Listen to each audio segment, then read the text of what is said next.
Assalamualaikum warahmatullahi wabarakatuh. Nama saya Nur Fahimah Huda binti Nurhan, nombor matrik B202411110048. Hari ini saya akan membentangkan tajuk yang saya pilih iaitu teori pelaziman Skinner. Teori pelaziman Skinner merupakan teori yang telah diasaskan oleh Bruce Frederick Skinner atau B.F. Skinner, seorang ahli psikologi Amerika. Seterusnya, teori pelaziman Skinner menjelaskan bagaimana tingkah laku manusia atau haiwan boleh dipelajari dan diubah melalui ganjaran atau hukuman. Bruce Frederick Skinner, bagi membuktikan teori ini, Bruce Frederick Skinner telah menjalankan satu eksperimen menggunakan seekor tikus dan kotak yang dipanggil sebagai kotak Skinner.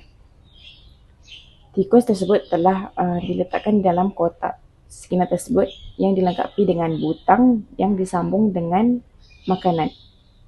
Apabila tikus tersebut mundar-mandir ke dalam kotak tersebut, secara tidak sengaja, tikus tersebut tertekan butang yang disambung dengan makanan dan seterusnya makanan keluar. Proses ini berlaku berulang kali dan akhirnya tikus tersebut belajar bahawa apabila ia menekan butang tersebut, maka makanan akan keluar. Daripada eksperimen ini, terdapatnya 5 jenis proses dalam teori pelaziman Skinner. Antaranya ialah peneguhan positif. Peneguhan positif merupakan rangsangan yang boleh menambahkan kebarangkalian berulangnya tingkah laku. Contohnya, guru memberi pujian atau memberi hadiah kepada murid yang berjaya menjawab soalan dalam kelas. Seterusnya adalah peneguhan negatif. Peneguhan negatif merupakan rangsangan serta-merta yang tidak selesa atau menyakitkan yang diberikan selepas sesuatu tingkah laku tersebut ditunjukkan. Dalam konteks di rumah, contohnya, seorang ayah memarahi anaknya kerana anaknya tidak membuat kerja sekolah. Ayah tersebut berletih kepada anaknya. Kemudian, oleh kerana anaknya tidak lagi mahu mendengar letiran bapanya, maka dia membuat kerja sekolahnya. Jadi, tindakan anak tersebut yang telah membuat kerja sekolahnya dapat mengelakkan rangsangan yang tidak diingini, iaitu letiran bapanya. Seterusnya adalah hukuman. Hukuman merupakan satu kaedah mengenakan sesuatu yang tidak menyenangkan kepada individu tersebut agar individu tersebut dipaksa untuk mengubah tingkah laku yang tidak baik kepada tingkah laku yang diterima. Hukuman pula terdiri daripada dua, iaitu hukuman positif dan hukuman negatif.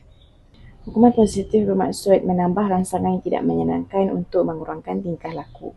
Sebagai contohnya, guru memarahi murid yang bising di dalam kelas. Bagi hukuman negatif pula, hukuman negatif ini adalah menghilangkan sesuatu yang menyenangkan untuk mengurangkan tingkah laku. Contohnya dalam konteks pendidikan, murid ini dirampas telefonnya oleh guru kerana salah laku. Ataupun murid ni tidak dibenarkan berehat kerana dia tidak dapat menyiapkan tugasan kerjanya kerana dia nakal.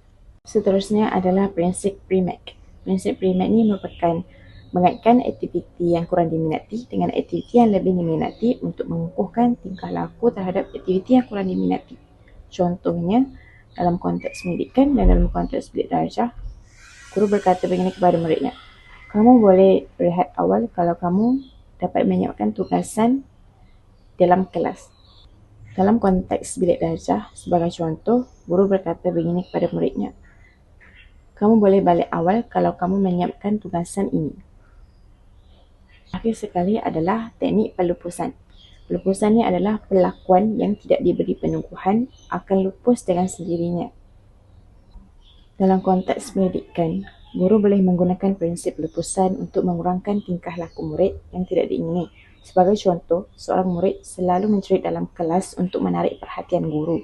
Sekiranya guru sebelum ini memberikan perhatian setiap kali murid menjerit, murid itu akan terus mengulangi tingkah laku tersebut. Untuk memupuk tingkah laku yang lebih sesuai, guru boleh mengabaikan jeritan murid itu atau tidak memberi perhatian. Lama-kelamaan, kerana tingkah laku itu tidak lagi diberi perhatian, murid tersebut akan berhenti menjerit. Proses ini dikenali sebagai pelupusan dalam teknik pelaziman operan, di mana tingkah laku yang tidak diperkuat secara berterusan akan berkurang dan akhirnya hilang. Secara keseluruhannya, teknik pelaziman Skinner menekankan bahawa tingkah laku murid boleh dibentuk, dikuatkan atau dikurangkan melalui penguat balas dan pelalu pesan dengan menggunakan ganjaran iaitu peneguhan positif atau negatif untuk menggalakkan tingkah laku yang diingini serta mengabaikan atau menghentikan penguat untuk tingkah laku yang tidak diingini. Guru dapat membantu murid untuk membina tabiat belajar yang baik dan menegakkan disiplin dalam kelas. Secara keseluruhannya, teknik ini membolehkan pelajaran lebih sistematik, tersusun dan berkesan dalam membentuk tingkah laku murid secara konsisten. Sekian daripada saya. Terima kasih.